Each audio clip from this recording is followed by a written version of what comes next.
Et pendant ce temps-là, le gouvernement confirme qu'il prévoit de prélever entre 1 et 3 milliards d'euros dans les excédents du régime Agirc-Arrco, un régime complémentaire qui distribue des pensions à 13 millions de retraités et qui affiche, on peut le dire aussi, une santé éclatante avec une cagnotte de 68 milliards d'euros. Alors pourquoi, Baptiste Morin, est-ce que ce magot intéresse l'État ? Parce qu'il cherche à financer sa réforme des retraites, plus précisément la revalorisation des petites retraites. Le gouvernement veut ponctionner donc quelques milliards d'euros chaque année dans les caisses de l'Agirc-Arrco, sauf que les partenaires sociaux qui gèrent ce régime négocient en ce moment même entre eux pour fixer les règles des prochaines années.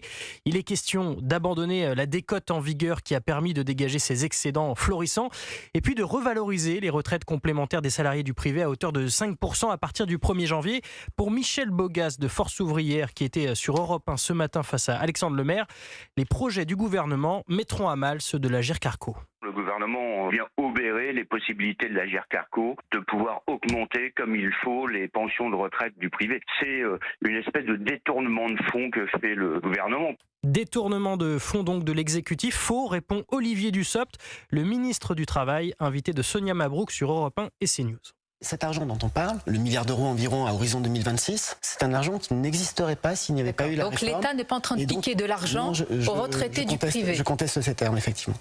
Olivier Dussopt. Et alors, à quelle issue doit-on s'attendre, Baptiste Morin ? Eh bien, le gouvernement laisse les partenaires sociaux poursuivre leurs discussions en les incitant quand même assez fortement à proposer d'eux-mêmes de reverser chaque année une partie des excédents du régime complémentaire.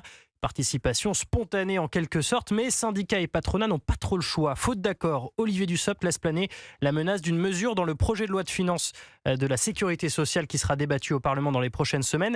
Dans les colonnes des Échos ce matin, Patrick Martin, le patron du MEDEF, s'y oppose franchement. Bref, le bras de fer n'est pas terminé. À suivre. Merci Baptiste Morin, chef du service économie d'Europe.